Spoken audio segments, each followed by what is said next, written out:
just went back to beating the shit out of each other. Now listen, I don't spend too much time in the girls' locker room, but anytime I walk by there, that shit smells like rose petals and rainbows. So I can only imagine there's no group fights, no chicken fights.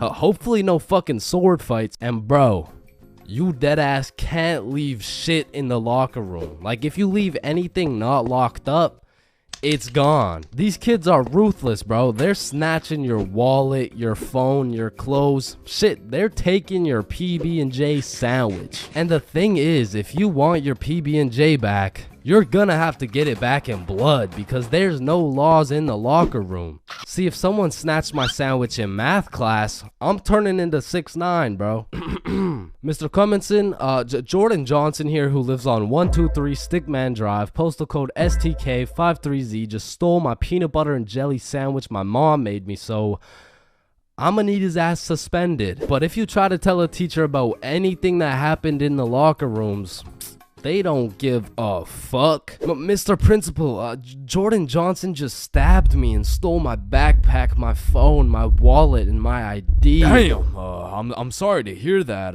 Where did this happen? It was in the locker room after PE. Oh, you said the locker room? You're just gonna have to get it back in blood. Back in blood? What are you talking about? Yeah. I'm not gonna lie. The way you're snitching right now, you kind of look like a bitch. But yo, one time me, Billy, and Bob were coming back to the locker room after some good old dodgeballing. Billy notices a dude rummaging through his backpack. So he's like, yo, what are you doing, bro? But when he turned around, Billy was bamboozled to find out the kid rummaging through his bag, he was special. And there was just this moment of silence. Yo, am I supposed to like beat his ass right now? Or bruh, I'm sure he didn't take anything. Just politely ask for your bag back. All right, yeah. Oh, hey man, can I get my bag back, please? And the kid just hugged Billy, and then he left. And I'm still confused to this day, but I'm gonna be honest, locker rooms weren't all that bad, cause sometimes you'd walk in that hole and they would just be throwing a party. Now it still smells like ass, and there was literally no females, but it was still kind of lit. Like you'd walk in there and it would transform into the club. Shout out my label, that's me. I'm in this bitch with TP. I'm in this bitch with Ultra. Or you'll walk in there and they'll just be giving out free pizza. Like walking into the locker room is a gamble. You might walk in there and get robbed, or you'll get some fucking pizza. I don't know. But what I do know is there's only 10 types of dudes in the locker room. Starting with that one kid who must have thought it was the 1800s the way he was whipping motherfuckers. Next, we got the poor guy who's just trying to change. He's quiet, he's normal, and he changes. It's a locker room, so it makes sense. Then we got that one poor soul who gets absolutely cooked by the entire locker room. Yo, why is Kevin built like Mike Wazowski? Bro's got no neck. We're stick men. None of us have neck. Shut up. You skip neck day. Yeah, he skips neck day. Next, we got Bob. Bob's just that guy that casually takes his shirt off, and he's built like Giga Chad. Like, shit. Fucking sexy ass Bob. And I don't know why, but there was always that one guy who thought it was a good idea to just whip his nuts out. Unprovoked, uncalled for, completely out of pocket. Like, what do you look like with your nuts out in a room with 30 half-naked sweaty dudes? Like, personally in that situation, I'm keeping my balls in my boxers. Thank you very much. And bro, tell me why there was always one kid who was just dousing himself in Axe spray. And it's always the mustiest motherfucker doing it too. Like, who's gonna tell him that Axe spray doesn't replace taking showers, bruh? And I don't know about your locker room, but for mine, there was always a dude eating. Like, out of all the places on earth, why are you eating in the locker room? Like, for some reason, there's something about eating around a bunch of dudes in their boxers that just doesn't sit right with me. I mean, simply by bringing that sandwich into the locker room makes it contaminated. That sandwich will be tasting like wet dog and Axe spray. And next, We got the kid who just makes as much noise as humanly possible. Shut the fuck God up. And then there's that one dude who decides he's having a shower. And all power to that guy, but personally, there is no fucking way I'm showering in school. Like, I can't trust this little door to stop these menaces from breaking into my shower. Cause remember, there's no laws in the locker room. Like, it's no jail, but I'm sure if you drop the soap in there, you're gonna get violated. And of course you got the fiend. There's always a dude fiending for a vape in every locker room. And it's low-key worse in the locker room than the bathrooms. Like, these locker room fiends would do a little bit too much for some nicotine. I've seen them pay $5 for a single hit, and fuck, I don't want to know what they'll do for a hit when they run out of money. And still, I'm not gonna lie, the high school bathrooms get wild. They'll be hotboxed, there'll be fight clubs, but the thing about the bathrooms is a teacher can walk in at any time and get every student suspended. Like, even the poor kid taking a piss will probably get suspended just by association, which is exactly why the high school locker rooms get so fucking rowdy, because there's truly no teacher strong enough to stop the buffoonery that goes on in these locker rooms. So they don't even try. Shit, I don't care if your teacher is John Cena. There is no single man who can put a stop to the fuck shit that goes down in the locker rooms. But there is one thing that can: a female.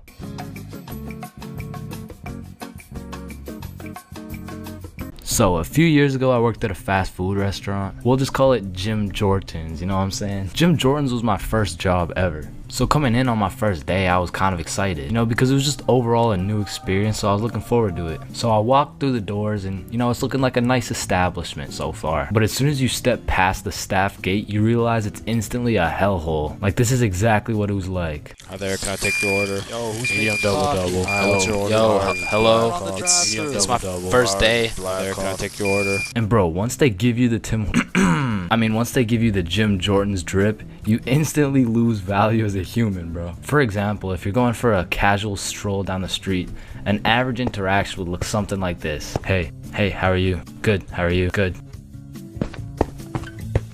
You know, just average small talk things. But once you throw on that Jim Jordan's drip, hey, what can I get for medium black coffee? Make my coffee faster, bitch. And while I was working here, it was just the beginning of the pandemic, meaning on top of the gym drip, you also had to wear a mask. So pretty much people could just see your eyes. And trying to communicate during the pandemic was horrible, because not only did both parties have to wear a mask, there was this big plastic wall between us, and they had to stand 6 feet away. Hi, what can I get for you? What? I said, hi, what? Huh? Ma'am, what can I get for you? Oh, I'm good. Thanks for asking. Oh my god, bro. And man, I already made a video on NPCs, but working in any sort of drive-thru, you'll figure out that drive-thrus are NPCs' prime real estate. It's just like back to back to back NPCs. And when you don't have your average NPC, you'll have a below average IQ NPC. Like, there was this one lady that would come through every day, and all my coworkers knew her as the coupon lady, because every day she would try and use coupons, but somehow never understand how they work. Alright, your total is $15.67. Okay, I'm gonna use a coupon. Alright. What are you waiting for? The coupon? Oh, it's just at my house. And don't get me started on my manager Magnus, bro. Next time I see Magnus, it's on site. Wait a minute, Chains, is that you? The longer I worked there, Magnus just started getting a little bit too comfortable on booking my shifts. After about 10 months of working there, she just decided to give me 5 a.m. shifts every time. And that wasn't even in my availability. So, you know, I would send a polite and professional email, and she would just hit me with some shit like, okay. Then just continue to book me at 5 a.m., bro. So I ended up working there for about a year and a half. And like most people at minimum wage jobs, when you're there for long enough, you just start to care a lot less about getting fired. I mean, I was snatching donuts, whipping myself up some food whenever no one was looking, and hooking up all my homies with free everything. And eventually I just got tired of waking up at 4:30 every shift, so I put in my 2 weeks. And during these last 2 weeks, I did not give a fudge cake, bro. I was out here setting up coffee cups and playing basketball with the gym bits. And if someone was kinda polite to me, I would just hook them up with a free donut. And I remember on my last day, I was working a night shift, and it was just about 15 minutes before I got off forever. And some dudes rolled up in the drive-thru baked as hell. Hey dude, can you check how much is on this gift card really quick? Yeah, you got 21 cents on it. What can we get for 21 cents? One sec. I just went to the back and cleared the shelves of every single donut in sight, and I just sauced them all for free. Yo, thank you so much, dude. You're the GOAT. Can't believe this cost 21 cents. So yeah, that was my experience working fast food, and it's definitely not fun, but I feel like it's a valuable experience. Because now that I know I hate working there so much, I'm gonna work hard enough so you will never catch me working in fast food ever again, bro. Alright, next up we got Billy presenting his baking soda volcano experiment. Hey guys, how we doing? Alright, so you see if I put a solid amount of baking soda in here and then a little bit of vinegar here. It's supposed to explode. Fuck! Quickly, organize a single file line in alphabetical order. Hey, I'm first. No, you're not, bro. I'm first. Your last name is literally Johnson. I have 2 last names. Listen, bro, I'm not saying we shouldn't have school drills and all, but what I am saying is the school drills we do have are straight bullshit. Like, if there was a fire in my class, I'm jumping straight out the window. The fuck? There is no way you'll catch me waiting for Alexander and Arnold to debate who's first in line while I'm out here getting sauteed. And shit, fire drills aren't even close to being the worst of the drills, cause we got lockdown drills. Now I don't know who planned out these drills, but goddamn these drills are ass. Now if you never had lockdown drills, they're pretty much a foolproof plan set in place to completely counter anyone pulling up to school with a strap. You see, the plan is pretty simple. You lock the door, gather all the students into the corner of the class, and you turn the lights out. And the reason we turn the lights out is so we can politely tell the intruder that nobody's home. Now, if every classroom followed these steps perfectly, we might even be able to convince the dude that it's a pro D-Day or something. Now listen, I hate to be the bearer of bad news, I really do, but there's one minor flaw in this plan.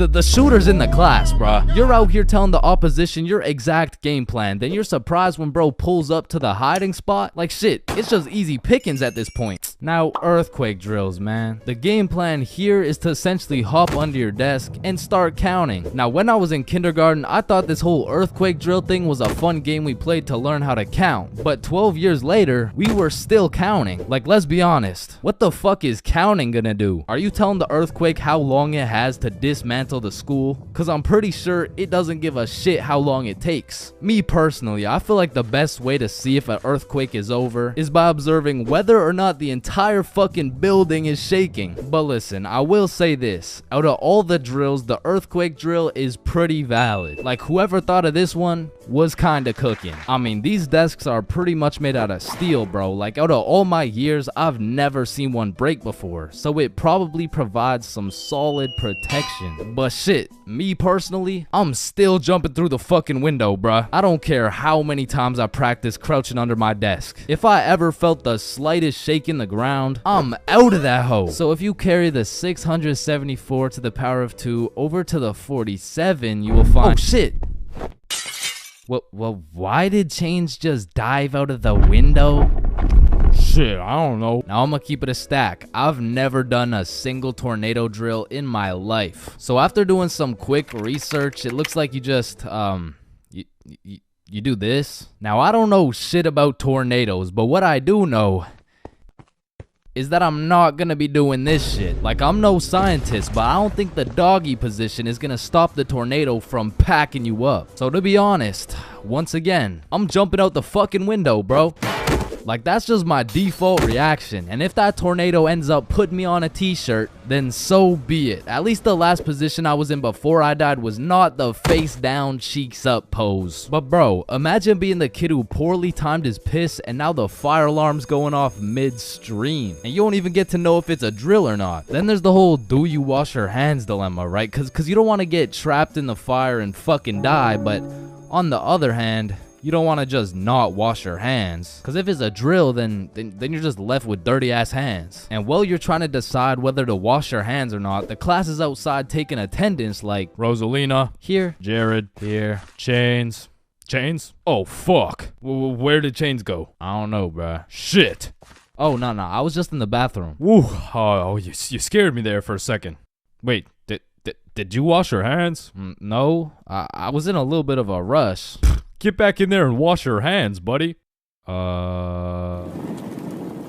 Now, the thing about school drills is they happen pretty often. I mean, every few weeks they throw in a fire drill here and a little earthquake drill there. So when the fire bell actually goes off, motherfuckers just assume it's a drill. They're out here horsing around, making jokes and shit, while the school's actually getting fucking cremated. But after almost all the drills, our alphabetical single file line goes out to the front of the school and on the field with every other class. And the amount of buffoonery that goes down on this field is insane. Bro. I mean, everyone walks in with a single file line, but after 5 minutes, that shit looks like a Travis Scott concert, bro. Like, I remember one time my high school got a bomb threat called in, so every class assembled the good old alphabetical line and we went out onto the field. And we were out there for a minute, bro. I remember looking around and these motherfuckers were running the world's biggest game of duck, duck, goose. Like there wasn't a whole ass bomb threat called into our school. That same day, one kid brought a football to the field, and all of a sudden, motherfuckers are running a pickup game while we're waiting to see if our school is gonna explode or not. And of course the teachers tried to stop it, but these kids just used that as a diversion play and got another touchdown. Alright, so now that we thoroughly dissected each and every school drill, it's only fair we hit them with a tier list. So let's see what we got here. We're starting with lockdown drills. What are we saying? Fucking F tier. Holy shit, they are ass. Alright, next up we got fire drills. Now these drills do get the job done, but I'm not gonna lie, I'm not fucking with this whole single file alphabetical bullshit. So I'm gonna have to give this John a C tier. Now tornado drills, you gotta go in the doggy position. Bro, I got no choice but to give this a D tier. And last but not least, my personal favorite, earthquake drills. They're still kind of ass, B tier. And bro, I know some of y'all may be thinking, you can't just talk shit about the school drills and not present any better solution. Well, lucky for you, I have devised the best and only way to fully counter any natural or artificial disasters. It's simple. For a guy like me who's 7 feet, 325 pounds, 0.5% body fat, and a 7-foot wingspan, I just simply remove myself from the situation. However, I do understand that I am built different, so for your average Joe, I have devised another plan. It's also simple. The moment some shit goes down, everyone runs at full speed out of the building. And of course, some would argue that not everyone is gonna be able to make it out of the building in time, and that some people are faster and stronger than others, and you know what that's called? Natural selection. You see, if I was principal, instead of running students through these impractical drills, I would be running students through different kind of drills. I would have my students in peak physical condition. Instead of a fire bell, I would have a push-up bell. At any given time, if that shit goes off, you drop down and give me 50, or your ass is getting expelled. You see, this way, when there's a fire, everyone can simply remove themselves from the situation. Or in other circumstances, they can simply intervene.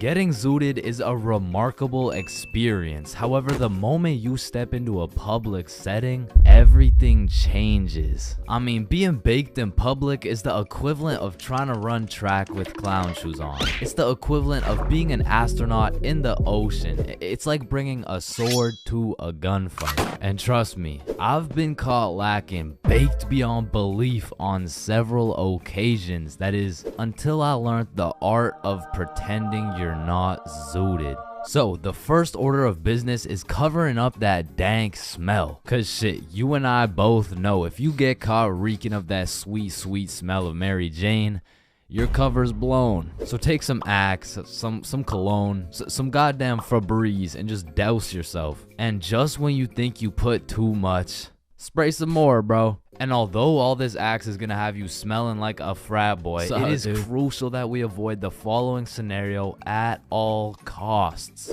You get some of this. Nice. Yo, do you think you can still smell it? Nah, dude. I can't smell it at all. What about me? Shit, it's like we didn't even smoke. But truth be told, both of these motherfuckers smell like weed, bro. The next order of business is those goddamn bloodshot eyes. I'm not gonna lie. Those eyes of yours are a dead giveaway, bro. I mean, you look fucking obliterated. Like, go look in the mirror. What the hell? Yeah, we're gonna need some eye drops real quick. Just a few drops here. You know what I'm saying? A few drops here. Yup. Yeah, that's a lot better. But you know what? For a little safety measure, throw these hoes on. Damn. Now you're looking sober and fresh as fuck. But how are you feeling? Your mouth's a little dry, huh? Well, I got just the thing for you. You see this? Yeah, shit's called water. It's gonna help you with that cotton mouth, and it'll keep you hydrated.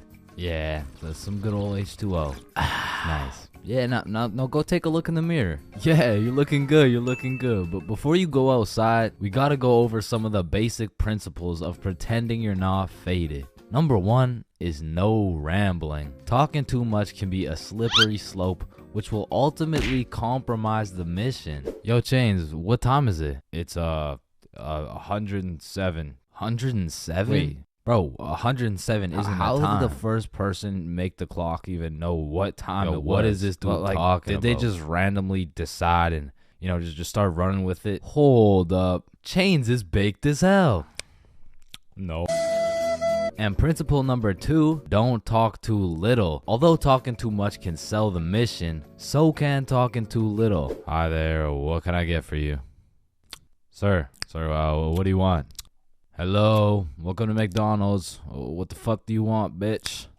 Yeah, we got a customer who's on fucking Mars. And last but of course not least is the golden rule for pretending you're not zooted. Just say you're tired, bro. It's undefeated. It works like a fucking charm. It hasn't failed you yet. Chains, have you been smoking the devil's lettuce? Nah, I'm just tired. Oh, okay. Hey, were you just smoking in the bathroom? Nah, I'm just really tired. Oh, okay, my fault. So you're telling me you've been found driving with a joint in your mouth, 3 ounces of weed, and you failed the drug test? Objection, Your Honor. My client here, he was tired. Innocent. He's proven innocent. He's good. So with all this being said, I think you're ready to go out. Well, where are you going anyways? What? You're going to your grandma's 89th birthday? Ah, shit. Good luck with that, man.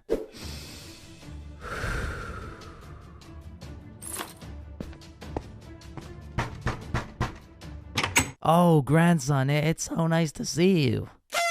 Man, summer is just a beautiful season. The sun is shining, the trees are green, and you can stay out with your homies all night. And best of all, you get to sleep in till that shit gets absolutely fucked by the first day of school. And waking up to that first alarm of the school year will have you discombobulated as hell. Like, Chains, square doodle mat salami mouse.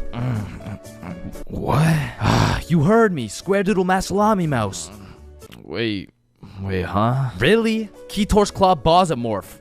Man, what the fuck are you talking about? What the fuck? And even though getting out of bed early hurts your soul, it's absolutely necessary you spend at least 5 minutes staring at your wall, contemplating your entire life. And if you're a real G, you laid out your toughest fit the night before, so you're low-key hyped to rock that shit to school. So you throw on your new shoes and flick up for the first day of school. And then you walk over to the establishment where you will not only pursue your educational prowess, but you may also dabble in what some call stunting on these hoes. And man, I will say, linking up with your boys on the first day of school just hits different. Like, I be reuniting with the homies like I didn't just see them 12 hours ago. And we're all happy and shit until the school bell reminds me I just got my ass locked up for another 10 months. And I don't know about y'all, but I don't think I've ever made it to my first class of the year on time. Like, it'll be 9:15 and my dumbass will still be trying to figure out how to make it to room 347 by 8:55. And walking into your first class of the year late has to be one of the most uncomfortable situations you can experience, bro. Because the teacher will be like, oh, and who are you? Oh, I'm Chains. Well, Chains,